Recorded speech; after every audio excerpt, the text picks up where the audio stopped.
Are you looking for matcha to enjoy at home but feeling overwhelmed by all the choices? Or maybe you have bought matcha before, attracted by gorgeous tea-filled photos or labels like ceremonial grade or single origin, but you are still wondering, is this really good matcha? Hello everyone, welcome to my channel. My name is Naoto from Japan, and I am an aspiring matcha brand owner and a passionate explorer and consumer of high quality matcha. Today, as a thank you to everyone around the world who loves Japanese matcha, I want to share a Japanese insider's perspective, what truly makes great matcha taste incredible, and how you can choose the right matcha every time. By the end of this video, you will understand the basics of how truly good matcha is made and how to choose matcha without making common mistakes. I will also share my recommendations for matcha based on different uses. First, let me explain the perspective you should use when choosing matcha. Simply put, the best choice is to buy matcha from long-established tea houses in Kyoto. The reason is straightforward. Their matcha is made by highly skilled experts using carefully selected tea leaves. I currently live in the UK, and here I often see terms like single origin and ceremonial grade. However, brands that highlight these labels aren't necessarily producing good matcha. Let's start with the term single origin. This term creates a sense of trust. It suggests a clear origin, craftsmanship, and high quality. It makes people think this must be good matcha. But in reality, most truly high quality matcha with the perfect balance of aroma, flavor, and color, is created through blending, known as gōgumi in Japanese. To explain this more clearly, the raw material for matcha, called tencha, comes from 15 different cultivars. Each one has its own strengths and weaknesses, such as differences in color intensity, aroma, flavor, and umami content. For example, the cultivar Narino has a particularly strong umami, but it also has a slightly potato-like aroma. That's why multiple types of tencha are blended together to create matcha with a harmonious balance of aroma, taste, and color. What makes gōgumi even more interesting is that every tea house blends differently, and these blending methods are closely guarded trade secret. Each tea house has a tea master known as a chashi in Japanese who decides the exact blending formula. Naturally, because the tencha selection and blending techniques differ from one tea house to another, the quality of matcha ultimately depends on the skill of tea master. This is why matcha can vary so greatly in quality. In many long-established tea houses in Kyoto, these traditional techniques have been passed down for over 100 years. Next, let's talk about matcha grade. When I first heard the terms ceremonial grade or coronary grade, I was honestly surprised, because in Japan, matcha isn't categorized this way.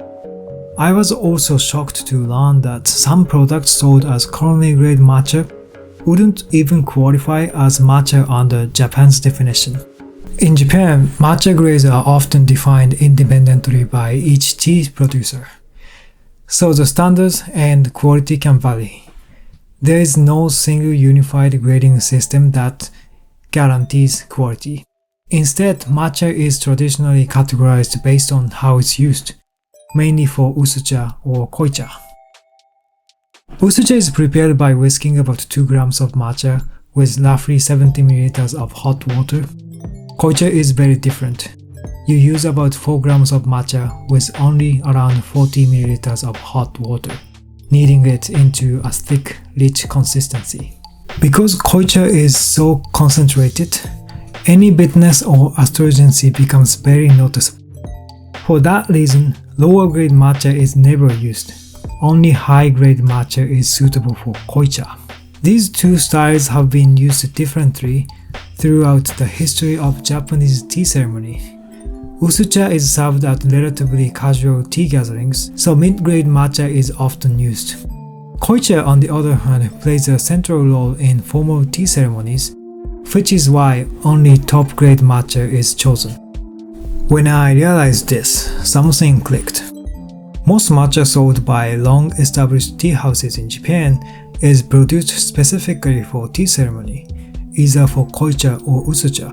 In other words, the majority of these matcha products would actually fall under what's called ceremonial grade overseas. That's why when buying matcha, the real question isn't whether it says ceremonial grade or not.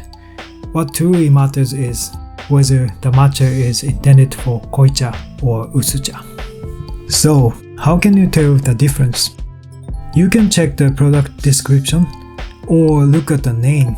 Matcha intended for koicha often includes the word mukashi, while matcha for usucha commonly includes shiro. To summarize, if you're a beginner and want to avoid mistakes when buying matcha, buy from long-established tea houses in Kyoto and choose matcha clearly labeled for koicha or usucha depending on how you plan to use it. Next, I would like to talk about how to choose actual products and share my personal recommendations. But before that, there is one sad truth I need to share.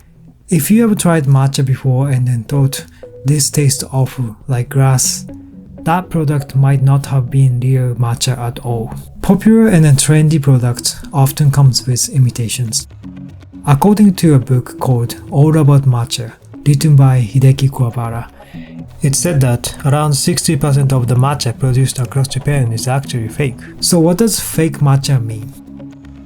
The Central Tea Association of Japan defines matcha as a product manufactured by grinding tencha, made from fresh tea leaves, grown under covered cultivation and dried without kneading into a fine powder using a stone mill.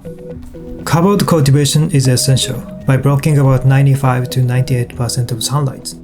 The tea plant is prevented from converting amino acids like theanine, which creates umami, into bitter catechins. This is what gives good matcha its rich, smooth flavor. When your tea leaves are grown in the shade, they try to photosynthesize more efficiently. The leaves spread out, produce more chlorophyll, and become thinner. This results in tincture that is vividly green and ideal for stone grinding. Another key point is that the leaves are not needed. Because they aren't needed, the tea develops less bitterness and has a cleaner, gentler taste. Stone grinding also plays a crucial role. Grinding matcha slowly with a stone mill reduces friction heat, which helps preserve both the flavor and the bright green color. It produces an extremely fine powder about 5 to 20 micrometers. Grinding slowly also enhances the aroma, creates uniform particles, and results in a smooth mouthfeel and beautiful foam when whisked. Fake matcha, on the other hand, is often grown in open field cultivation.